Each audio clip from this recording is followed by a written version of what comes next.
नमस्कार, स्वागत आहे सर्वांचं आपल्या यूट्यूब चॅनल टार्गेट स्पर्धा परीक्षा. तलाठी भरती परीक्षेमध्ये गोंधळ झालेला आहे. विद्यार्थ्यांना 200 मार्काच्या पेपरमध्ये 200 पैकी 124 गुण किंवा 200 पेक्षा जास्त गुण कसे मिळू शकतात, हा सर्वसामान्य विद्यार्थ्यांच्या मनामध्ये निर्माण झालेला प्रश्न आहे. आणि साहजिकच प्रश्न आहे की 200 मार्काचा पेपर होता आणि यामध्ये विद्यार्थ्यांना 224 मार्क मिळालेले आहेत काही विद्यार्थ्यांना, आणि असे 200 पेक्षा जास्त मार्क असणाऱ्या विद्यार्थ्यांची एकूण संख्या 48 आहे. तर 48 विद्यार्थ्यांना 200 पेक्षा जास्त मार्क मिळालेले आहेत 200 गुणांच्या पेपरमध्ये.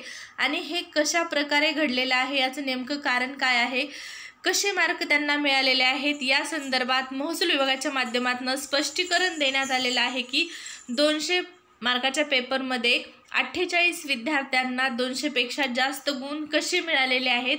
तर महसूल विभागाच्या माध्यमातून आलेलं हे स्पष्टीकरण आपण पाहूया. तलाठी भरतीमध्ये 48 उमेदवारांना 200 पेक्षा जास्त सामान्यीकृत गुण. तलाठी भरतीच्या आरोपाप्रकरणी महसूल खात्याचं हे स्पष्टीकरण आहे. चला तर मग पाहूया त्यांचं नेमकं काय म्हणणं आहे. तलाठी भरती परीक्षेत काही उमेदवारांना 200 पेक्षा जास्त गुण मिळणं ही सामान्यीकरण प्रक्रिया असल्याचं स्पष्टीकरण महसूल खात्याकडनं दिलं जात आहे. सामान्यीकरण प्रक्रियेदरम्यान काठिण्य पातळीनुसार गुणांमध्ये वाढ होऊ शकते किंवा गुण कमी होऊ शकतात. काही उमेदवारांचे सामान्यीकृत गुण एकूण गुणांपेक्षाही जास्त होऊ शकतात, असं स्पष्टीकरण महसूल खात्याकडनं दिलं जात आहे.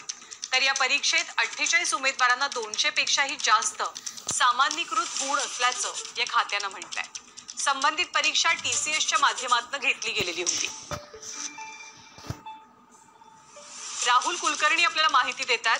राहुल, एकूण गुणांच्याही जास्त मार्क पडणं यावरनं बरीच टीका झाली, चर्चा झाली. आता स्पष्टीकरण महसूल खात्यानं काय दिलं या घोळासंदर्भात? याच्यात दोन गोष्टीचा आपण विभागणी करायला हवी. पहिली विभागणी अशी की अशा पद्धतीच्या परीक्षामध्ये महाराष्ट्रात गैरप्रकार झालेले नाहीत का, तर अशा पद्धतीचे गैरप्रकार महाराष्ट्रात झालेले आहेत आणि याच तलाठी परीक्षा दरम्यान छत्रपती संभाजीनगरमध्ये सुद्धा गुन्हे दाखल झालेले होते.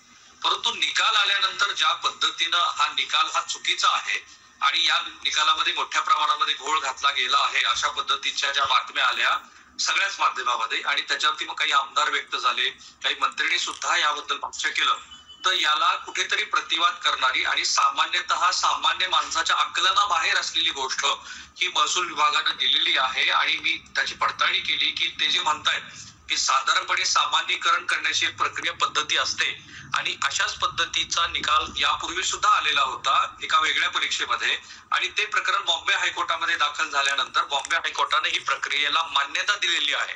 म्हणजे एक विशिष्ट पद्धतीची गणितीय प्रक्रिया करून, आता त्याबद्दलचे खूप सारे तपशील आहेत, पण ती प्रक्रिया केल्यानंतर सामान्य पातळी जे येते त्यामुळं 200 पेक्षा अधिकचे गुण हे काही विद्यार्थ्यांना पडू शकतात. जसं आता महसूल विभागाच्या वतीनं हा खुलासा दिलाय. त्यानंतर खरं तर काल एकच व्हॉट्सअपवरती आणि सोशल मीडियावरती एक गुणपत्रिका फिरत होती ज्याच्यामध्ये एकाच विद्यार्थिनीला 200 पैकी 224 कसे गुण मिळालेत असं म्हटलं जात होतं. प्रत्यक्षात महसूल विभागानेच आता आपल्याला सांगितलं की फक्त एक नाही तर असे 49 विद्यार्थी आहेत की ज्यांना 200 पेक्षा अधिकचे गुण मिळालेले आहेत.